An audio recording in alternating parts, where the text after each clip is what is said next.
Bonjour, vous allez bien? Bonjour. Ça va? Ça va très bien, et toi? Alors, vous croyez au Seigneur Jésus? C'est ça. Vous aussi? Ouais, moi je suis chrétien, mais alors bon, je suis pas très mormon, moi. D'accord. Parce que moi j'avais un truc à vous montrer.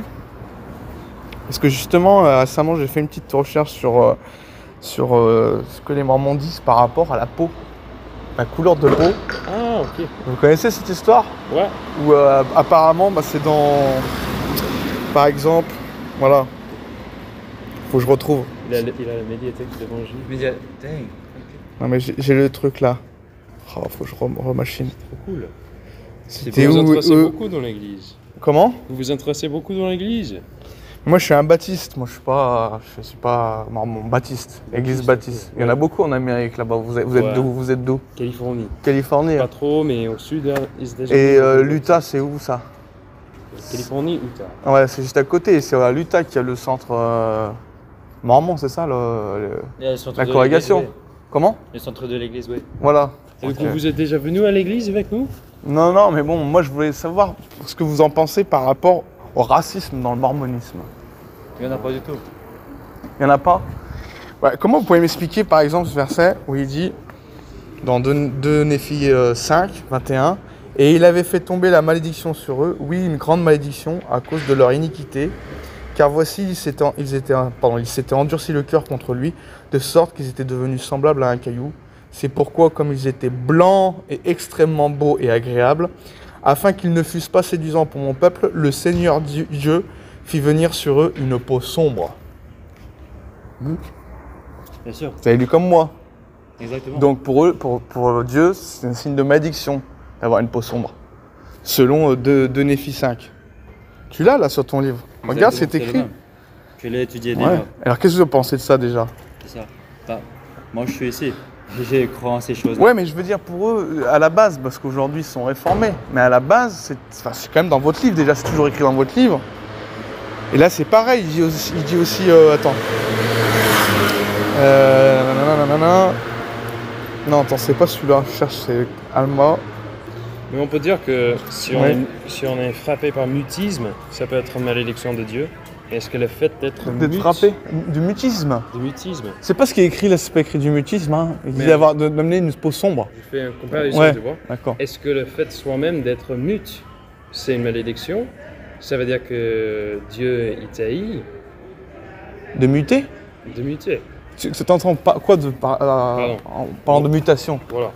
Si on est mute, c'est pas muet. Dieu l'aime pas. Muet. Ah, mais désolé. tu parles de muet, la bouche. Ouais, Ah, désolé. j'ai compris, muter, mutation. Ok. D'accord, Non, non, pas ok. muté. Muet, ok, Si ouais. on est muet, on ne dit pas Dieu il ne l'aime pas. On dit il est muet quoi. Ouais. Et on peut être frappé par le mutisme, c'est un mot Oui. non? Oui, oui, le sourd et muet peut être frappé de, je sais plus comment on dit, ouais, mais moi en mutisme, français c'est je pense. difficile à trouver. Ouais. Mais Ouais. ok, j'ai Mutisme, perdu je pense que c'est ça.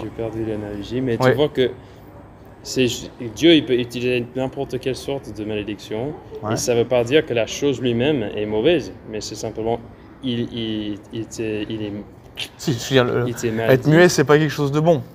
Ok, voilà. C'est pas bon T'as d'être muet. raison. Je vais prendre un autre exemple. Ouais, parce alors. que ça marche pas. Il Je veux te dire, Dieu il transpose à un est autre venu endroit. aussi guérir les sourds et les muets C'est ça. dans la Bible, ok? Jésus il l'a fait plusieurs fois. C'était pas un bon exemple alors. Ouais, non. Mais le truc lui-même, c'est pas mauvais. C'est simplement qu'ils sont maudits, ainsi que ils ont eu ce signe très visible pour qu'on puisse savoir qu'ils sont déjà maudits par Dieu. Et là on parle pas, oui, mais on parle de la peau. Donc pour vous, selon le mormonisme, par exemple, un noir africain de l'Afrique du Sud, On croit que c'est. si on regarde votre livre, par rapport à votre livre, on doit en conclure que c'est signe d'une malédiction d'avoir une peau plus sombre. Pas forcément. Bah, c'est Jacob, regarde, tu vois. Je veux dire, tu as C'était Jacob. que dans cet exemple. Non, il y en a plusieurs. Tu as Jacob 3, regarde, tu l'as Bien dans sûr. ton livre. Bah, regarde, lis-le, Jacob 3, 8. Voilà, Jacob 3, 8. Tu verras, c'est vraiment flagrant. C'est pas si je prenais un verset. Oui, oui. Tu vois, je prendrais un verset, je me dirais, bon, bah, J'ai tiens. déjà lu ce livre. Que dans la Bible, tu trouves pas ça, ce que je veux dire. Tu vois, la Bible, elle est parfaite. Parce que là où je veux en venir, c'est pour vous montrer qu'en fait, ce livre n'est pas inspiré de Dieu.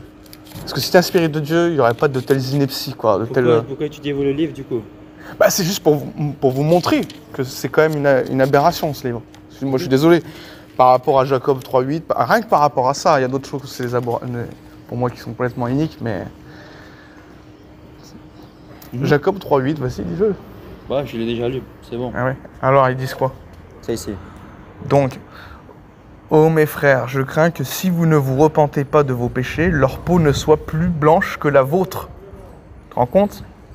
Lorsque vous serez amenés avec eux devant le trône de Dieu. Tu vois? Il dit, en gros, mes frères, je crains que si vous ne vous repentez pas de vos péchés, leur peau ne devienne plus blanche que la vôtre. Soit plus blanche que la vôtre. Vous parlez de quel livre exactement? Vous connaissez? C'est quoi comme livre? C'est le livre de Mormon. Ouais, c'est pas... Tu connais l'histoire dans la Donc- Bible quand Jésus il Ouais. n'a pas guéri quelqu'un parce qu'il était de différentes races, parce qu'ils n'étaient pas juifs. Respectueux de chaque religion. Exactement. Non, parce qu'en fait, c'était pas le temps encore des nations, ok? Quand Jésus a refusé au début de parler à la femme de Tyr et de Sidon, là. Parce que c'était pas encore le temps des nations. Ok, Jésus est venu pour son peuple, premièrement, et après c'était la lumière des nations. Il n'y a rien à voir avec le racisme, c'est pas une histoire de racisme. Il n'y a rien à voir avec le racisme Non. là-bas non plus. Non, là c'était pas une histoire de racisme. L'histoire que Dieu ait choisi un peuple en premier pour pouvoir être la lumière des nations, ça n'a rien à voir parce que justement l'évangile a été annoncé à toutes les nations, il devait justement être annoncé par les juifs. Et donc là où je veux en venir, c'est que quand tu vois que quand tu vois là, cette histoire de peau plus blanche, parce que c'est signe de sainteté par rapport à une peau plus sombre, que quelqu'un pêche plus à la peau plus sombre, c'est clairement du racisme. Okay. Ça veut dire qu'en fait, selon ce livre, la couleur de la peau, la différenciation de la couleur de la peau est vue comme quelque chose de négatif. Selon le mormonisme. C'est ce que le livre dit, mon ami. Et je veux dire, si tu vois pas l'évidence de ce qui est écrit là, Ça applique pour ce peuple, les Ouais. Lamanites et les Néphites, à cette époque-là. ouais. Et ça n'applique Non mais que ça soit à cette époque-là, là, c'est pas la question. Le propos, il est où le propos? Le propos, c'est qu'en fait, c'est que selon le livre de Mormon, avoir une peau plus sombre est significatif d'une malédiction. Là, on n'est pas une question du temps, à quelle époque ça se passe. C'est que selon le livre de Mormon, c'est qu'avoir une peau plus sombre, c'est signe de malédiction, c'est signe voilà, c'est pas top. Donc ça veut dire quoi? Ça veut dire quoi? C'est C'est pas clairement vrai. du... Bah, Est-ce que tu veux venir à l'église pour savoir pourquoi c'est pas vrai? Mais j'ai pas besoin d'aller... Votre livre le dit. Moi, je veux dire, je sais très bien que vos prédicateurs, ils vont essayer de tourner ça à la dérision, Après, différemment. On peut interpréter le livre de différentes façons. Et ça, c'est ce qui s'est passé avec la Bible. C'est pour ça qu'il y a beaucoup de versets. Non, mais attends. C'est que... Dans la Bible, il y a des choses qui sont compliquées à comprendre. Exactement. Ok. Il y a des doctrines assez difficiles, mais il y a des doctrines fondamentales qui ne sont pas compliquées, que tout le monde comprend. Et qu'en fait, après, il y a des menteurs, c'est différent. Il y a des menteurs qui nient les doctrines fondamentales. Là, quand je lis ça, c'est pas compliqué à comprendre. Tu vois? Là, c'est pas compliqué à comprendre. C'est pas quelque chose. Tu vois, c'est pas genre l'épître aux Hébreux, tu vois. C'est difficile à l'interpréter. Ça demande un peu de temps. Ça, c'est pas difficile à interpréter ce que je viens de vous lire là. Okay. C'est noir sur blanc. Comme dans l'Évangile, quand il dit crois au Seigneur Jésus, tu seras sauvé. Est-ce que c'est difficile à interpréter? Non. Pas du tout. C'est-à-dire, voilà, si tu as cru en lui, tu as la vie éternelle. Comment est-ce que vous avez reçu la confirmation de ces choses?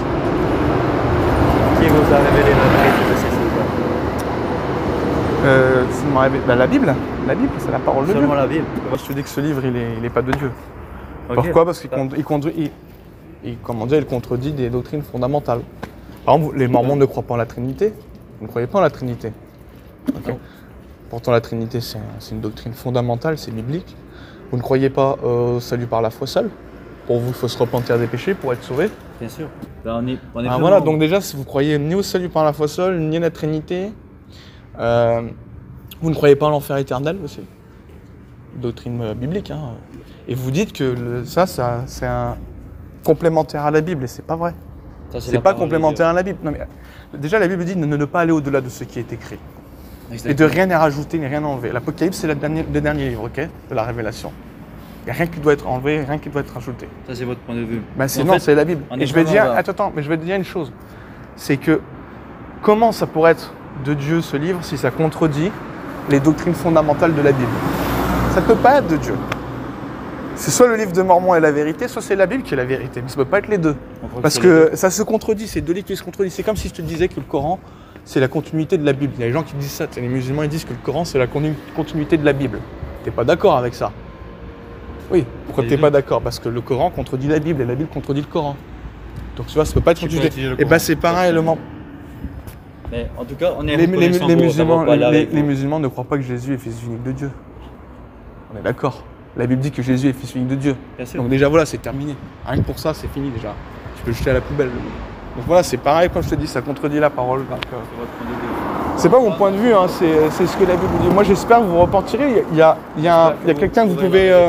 Non mais j'ai la vérité.